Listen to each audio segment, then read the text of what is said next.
ये बात मुगलों के दौर की है। आखिरी मुगल बादशाह बहादुर शाह जफर का एक हाथी था। नाम था उसका मौला बख्श। यह हाथी अपने मालिक का बेहद वफादार था। हाथी खासा बूढ़ा था मगर था बहुत सेहतमंद। बहादुर शाह जफर से पहले भी कई बादशाहों को सवारी करवा चुका था। फितरतन शरीर और शौक था। हर वक्त मस्त रहता था। अपने महावत के सिवा किसी को पास न आने देता था। यह हाथी खेलने का बड़ा शदाई था। किले के करीब बच्चे उसके गिर्द इकट्ठे हो जाते थे और मौला बख्श उनके साथ साथ खेलता रहता। पहले बच्चे उसे कहते कि एक टांग उठाओ, वो उठा लेता।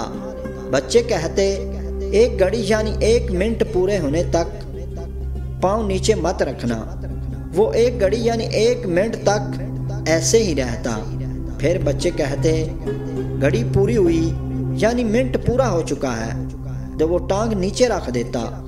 फिर वो मखसूस आवाज़ निकालता जिसका मतलब होता कि बच्चों अब तुम्हारी बारी आई है। चुनाचे बच्चे अपनी टांग उठा लेते।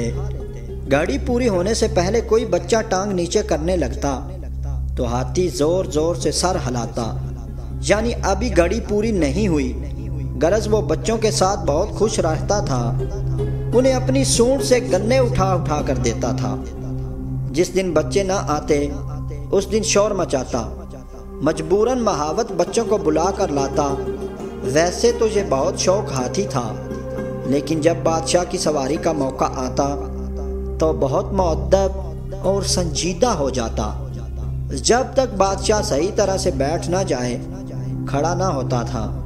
1857 में जब अंग्रेज़ किले पर काबज़ हुए और बहादुर शाह जफर ने हुमायूं के मकबरे में पनाह ली तो मौला बख्श बहुत उदास था। बादशाह से बिछड़ने का उसे इतना गम हुआ था कि उसने खाना पीना भी छोड़ दिया था। किले के नए अंग्रेज इंचार्ज सैंडर्स को ये खबर मिली तो उसने लड्डू और कचूरियों से भरे टोकरे मंगवाए और हाथी के सामने रखे। हाथ ने अपने सूंड से वो तमाम टोकरे उठाकर फेंक दिए। सैंडर्स को गुस्सा आ गया कि यहाँ तो हाथी भी बागी है। उसने हाथी की नीलामी का हुक्म दे दिया। हाथी को बाजार में खड़ा कर दिया गया मगर कोई भी बोली नहीं लगा रहा था।